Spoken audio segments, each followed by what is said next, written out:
Com a palavra o deputado Tenente Lúcio.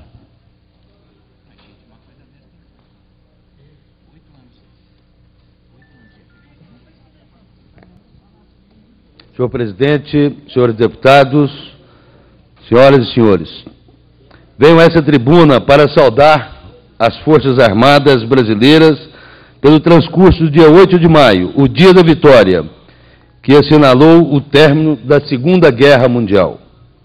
O conflito iniciado em 1939, a princípio ficou limitado a uma parte da Europa, tendo como principais atores os alemães, os franceses e ingleses, e aos poucos, no início dos anos 40, já alcançava todo o continente e o norte da África.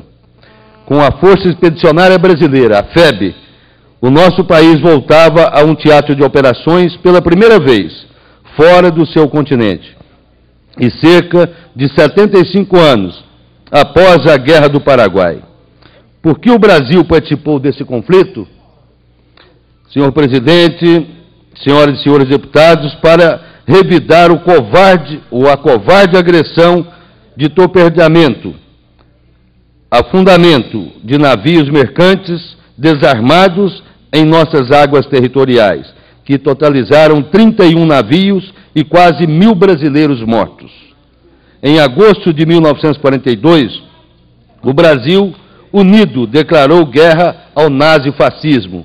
Inicialmente, foram cedidas bases aéreas no Nordeste para a aviação norte-americana, e a proteção do nosso litoral foi intensificada pelas três forças.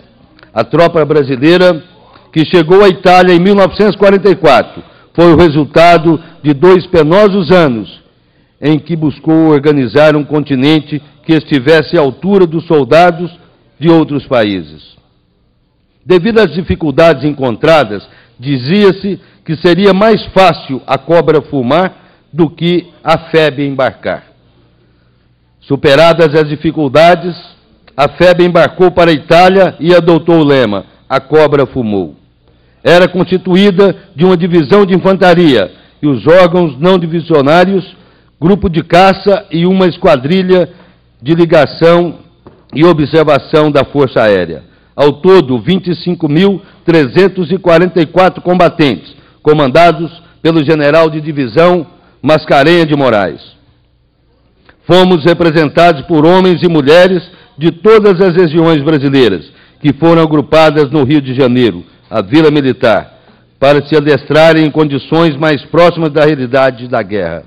A FEB embarcou no segundo semestre de 1944 e rumou para o sul da Itália, onde substituiu soldados norte-americanos à frente de combate.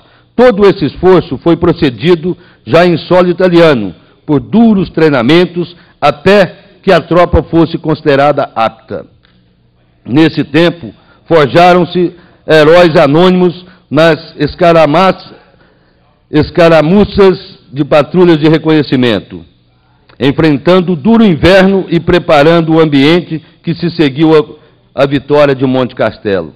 Até abril de 1945, conhecido como a Ofensiva da Primavera, a Força Expedicionária Brasileira, que representou o Brasil, cumpriu com galhardia a missão que lhe foi confiada.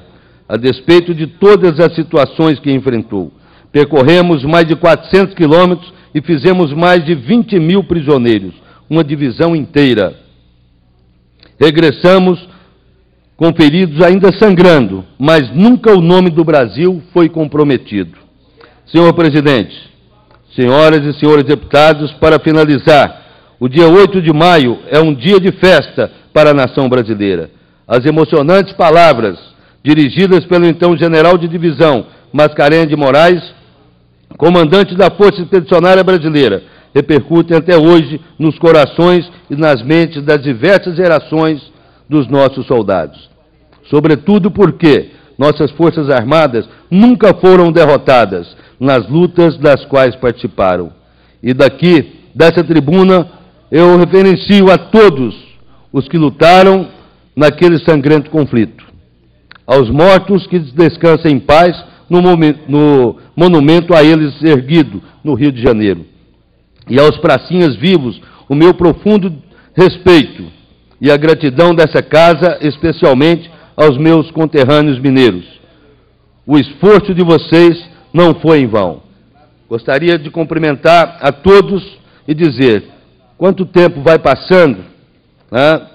Porque são 65 anos, mas pelo menos 20 anos os mais jovens tinham na época, e hoje os nossos pracinhos têm no mínimo 85 anos de idade.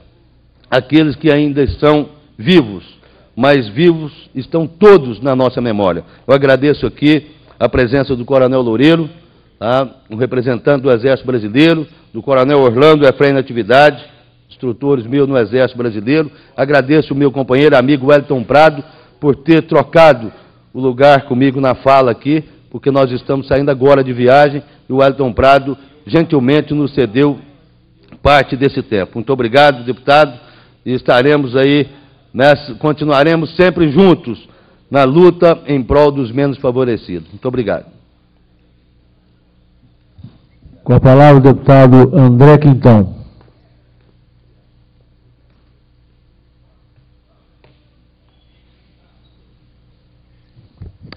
Senhor presidente, senhores deputados, senhoras deputadas, telespectadores que acompanham a TV Assembleia, nesta semana, de maneira mais pública, foi retomado o debate sobre a reforma política.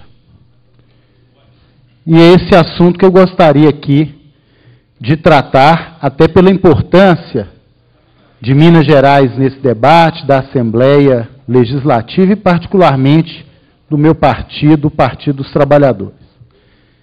Eu não tenho nenhuma dúvida, eu acho que a maioria daqueles que acompanham a caminhada da democracia brasileira reconhecem, sabem a importância de se alterar o nosso sistema político eleitoral. Ele apresenta ainda muitas distorções. O voto no Brasil é extremamente personalizado, o que fragiliza a consolidação dos partidos, e não existe uma democracia sem partidos fortes, com programas bem delineados, com uma lógica que extrapola fronteiras locais ou regionais, mas, infelizmente, a cultura política brasileira, decorrente do nosso sistema, é um voto pulverizado, fragmentado, quase que um voto de adesão pessoal, quando não de favores.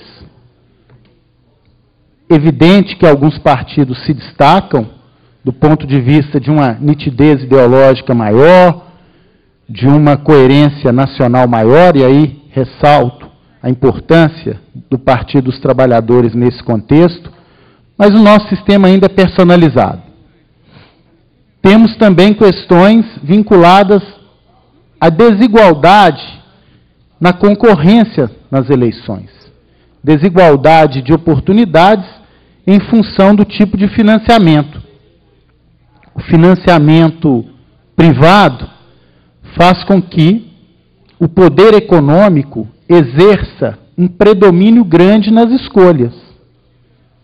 Até porque, no processo de disputa eleitoral personalizado, aqueles candidatos e candidatas que defendem ou que têm um relacionamento mais estreito com segmentos econômicos importantes, detêm uma capacidade maior de propaganda eleitoral.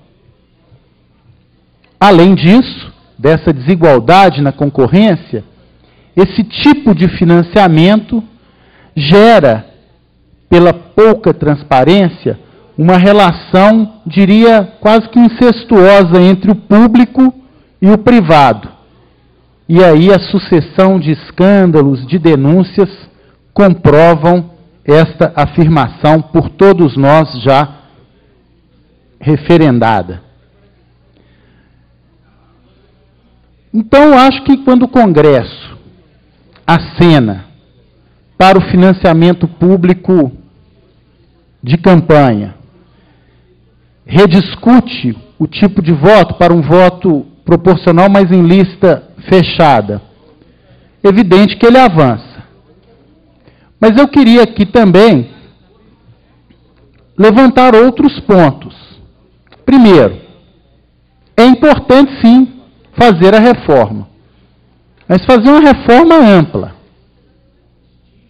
Uma reforma que enfrente de fato o nosso sistema eleitoral. Por exemplo, acho que, e defendo o fim das coligações proporcionais. Acho que a coligação proporcional distorce a vontade do eleitor. O eleitor vota num candidato, num partido, e muitas vezes elege o candidato de outro partido, que muitas vezes não tem nada a ver com a filosofia, o programa do partido que recebeu o seu voto.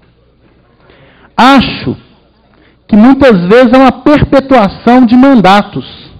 Por que não discutir a limitação de número de mandatos no mesmo nível de representação legislativa? 2 ou 3 mandatos, por exemplo. Esse é um debate importante para oxigenar o poder legislativo. A unificação das eleições. Mas qualquer unificação deve ter como preliminar apontar para o futuro, porque nenhuma unificação pode beneficiar aqueles que estão no exercício de mandatos. Então, qualquer unificação tem que apontar para o futuro. Não pode ser unificação como estratégia de prorrogação de mandato, porque senão seria casuísmo. Mas acho um debate, esse processo de eleição de 2 em 2 anos sufoca qualquer ação político-administrativa mais consistente. Quem hoje governa sabe as limitações que as gestões têm nos anos eleitorais, convênios, por exemplo, inaugurações, e mesmo o trabalho político, as pessoas saem de uma eleição já pensando na outra. Então há uma saturação, sem falar na questão econômica, no dispêndio econômico. Queria também, e isso é um consenso, dizer que é fundamental equacionar a situação da fidelidade partidária. Um dos motivos do enfraquecimento dos partidos no Brasil é essa facilidade que os mandatários têm de trocar de partido, troca de partido igual troca de camisa, em dia de calor. Então, muito importante também, pela via legal, você ter essa definição. Então, acho importante o Congresso enfrentar, porque está havendo também uma judicialização das regras eleitorais. O que pode numa campanha, o que não pode, verticaliza